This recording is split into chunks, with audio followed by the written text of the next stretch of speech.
Okay, take number 6. Jesus, this is just a disaster. Anyway, hi everyone, Sherwood Small Pets here. I'm here with a little bit of a different video. This is like a little chit chat. I'm here with Lumpy, who doesn't seem to know where he wants to be, and my fierce and loyal guard dog. It's like freaking almost 11 at this point. I've tried to make this video like 7 times almost, and I'm just not happy with it at all. Anyway, today I want to talk to you about loss. For those of you that don't know, this week I lost Gus. We lost our Daegu. He passed away 6 years and 1 day after his gotcha day. There's something poetic there and I just can't find it. We were told initially, because of all of his problems, that we'd be lucky if we got a year with him, and we got 6. And one day I'm going to be like super thankful for that. Not right now. I'm not dealing with it very well. I'll admit that. I'm not coping with it all that well. I'm not okay. And that is okay though. But it's okay not to be okay. Pet loss is an inevitability that we as pet owners, especially long-term pet owners, sign up for. And I just want to talk to you guys about that today.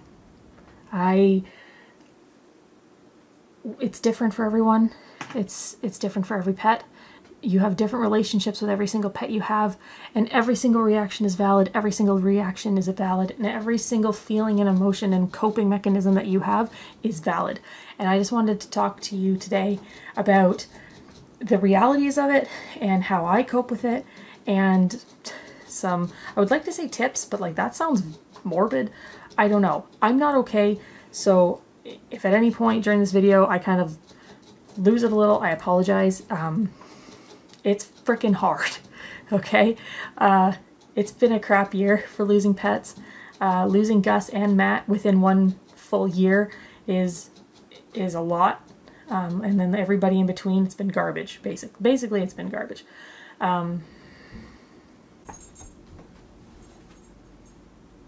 It's okay, guard dog.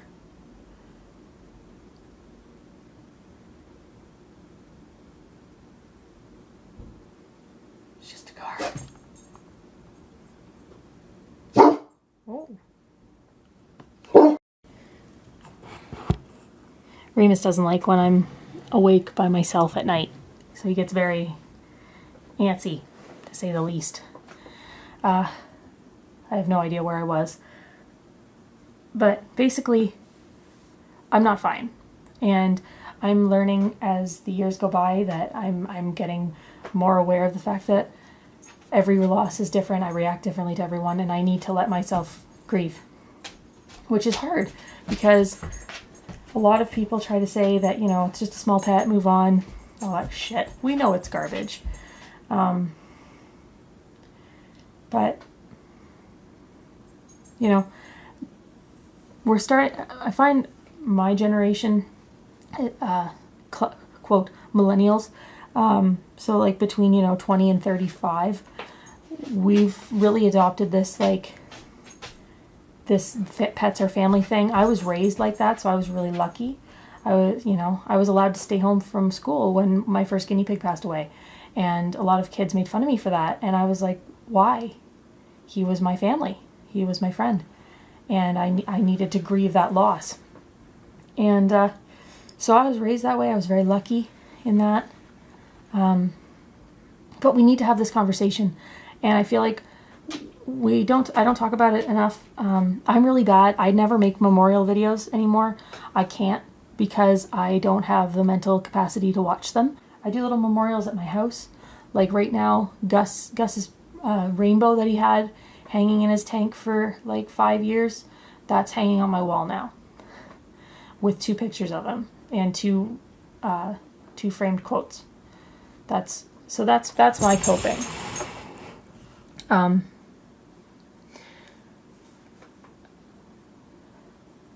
But I want to talk about us dealing with loss, because we need to, as a group, I think as a group on social media, it's healthy. And it's normal. We need to learn a bit more about ourselves in that regard, I think. Because when we bring home a pet, any pet, dog, cat, hamster, guinea pig, anything, we sign up for dealing with that loss one day. One day with a pet comes loss, and it's inevitable, and it's natural, and it is unavoidable, and I wish it wasn't. I wish that we could, never have to say goodbye to them, because there's lots of studies coming out now where people grieve their pet's loss as much or more than the loss of a person. And I 100%, I've lost people and I've lost animals, and let me tell you, there have been some animals where it's like with Gus right now, it's nearly broken me. But that's all right. I want to talk about it today because I think it's healthy that we have a conversation. I think it's a necessary conversation, because if you love your pets like family, like so many of you do, then you know that gut-wrenching break that happens when you have to say goodbye. Whether it's putting them down and doing that last dignified thing for them, or they go peacefully in their sleep, which is, ideally every pet would do that. But most of us have done both or experienced both, and that's okay. That's dealing with that and coping with that is natural, and it's so necessary. It's so important. Oh my God, letting yourself grieve a pet is so necessary. And so if I want to talk about how I tend to do it, things that I do, the stages of the grief that I go through.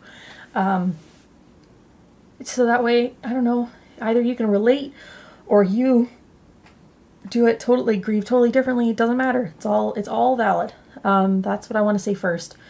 You grieving your pet is allowed. It's okay. It's necessary. It's a way that you are acknowledging that you loved that animal. And the way I deal with it, and the way my friend deals with it, and the way you deal with it are all going to be different. And that's fine. There's no right way to grieve. Okay? You could be a person who can't get out of bed for 5 days. And you know what I'll tell you? Is there something I can do to help you?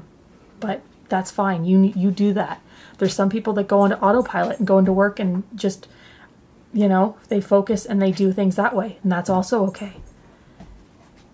There's also people that grieve best when they are, occupied by either work or some kind of project. There's also people that do a little bit of all of it. I'm in my comfortable stage of grief and denial right now. Perfect case in point. Gus's tank is still right there. I'm not moving it. I have no intentions of moving it right now. And at least it's empty and clean now, because it was 4 days before I cleaned it out. And then when I was cleaning it out, there was 2 times when I was like, I need shavings because I'm going to be putting him back in a minute. And then it hit me both of those times that I was not. I was cleaning out his cage for the last time. And that's a garbage realization. Okay? But it's all right to let yourself be sad and to give yourself time. There's no such, it's important. And it's important that you let yourself grieve the way you need to. There's no right way. Don't let anyone tell you that there's a right way. You need to, and it's going to be different. I'm going to tell you right now, it's going to be different for every single pet. Every single pet you lose is going to be different. I've lost a lot of pets over the years, and it's not the same for any of them. It's not the same. It's just not. And it freaking sucks every time in a different way. And sometimes you're like, okay, maybe I'm building up a bit of a shell. No, no, you're not. It breaks every single time. It shatters around you into a million pieces. And it chips away. It takes a piece of your heart every single time. Every time. And that's what makes you human, and that's what makes you a good pet owner. Some of the ways that I find myself coping, I rearrange rooms, or I clean, or I purge. I go through and I get rid of a lot of things. Not pet things, but just like my things. My housemate and I, we rearranged this whole room minus the 2 tanks, because 1, they're really heavy, and 2, there was no moving Gus's tank. But we put stuff on the walls, we got rid of stuff, we cleaned up. That really helped. I also snuggled with my dog for like 3 days. I didn't do anything else. I wasn't the best pet mom to my other pets. I had my husband help me with that, and I'll admit that I had a hard time functioning with losing Gus, because it just threw me right off. So it's really important, I guess, when you're grieving for a pet, you try to find some kind of support system. If you don't have one at your house, confide in a friend. Online community is really great for that. Thank God for it, because we do validate each other's feelings. Well, that was a weird snore. You're doing a lot of things right now, Lumpy, to make this video interesting.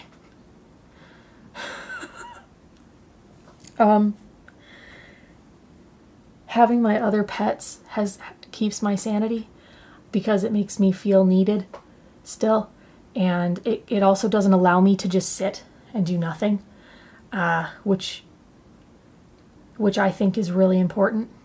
And another thing that I do tend to do is I end up usually adopting another pet.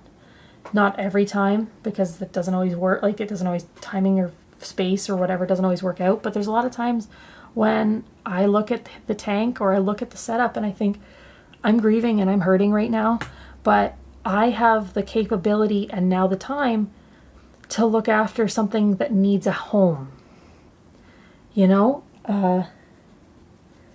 I've got the things, so maybe I can use my time and my availability to be a good pet parent to somebody else. And there is nothing wrong with that. I've gotten called out and saying, like, I've moved on too quickly. I'm not freaking moving on if I bring in somebody new. Not even a little bit. Not even fucking close. Sorry for the F-bomb, but like, not even close. Does seeing a new critter thrive in a new environment help? You're damn right it does. Does it fix the gap that I'm feeling? Nope. Not even close. Doesn't even come close. But I'm going to wrap this up, because I could talk here all night, and I think I might have finally figured out what I wanted to say.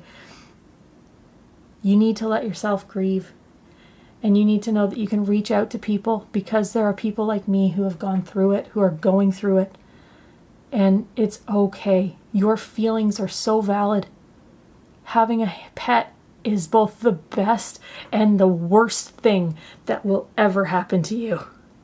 Because with all of the joy, you sign up for one of the worst days of your life with every loss. Okay? And it's all right.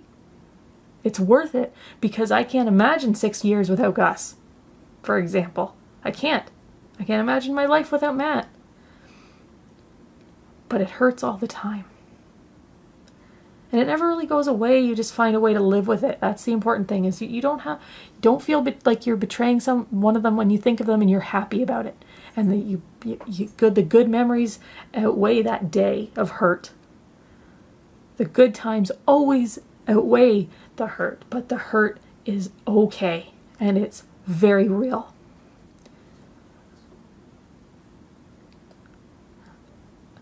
You guys are fantastic. I hope if this helped one person, then all this was worth it. And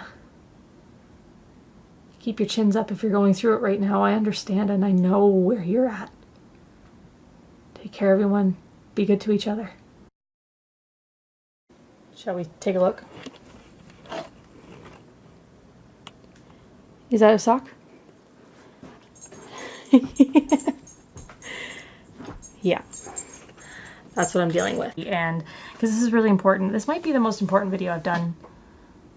Yeah, you're tired. How do you think I feel? I'm here with Lumpy. I'm in this front room doing the video. I've got We're gonna yawn and we're gonna do a walk and stretch. Nice. I'm here.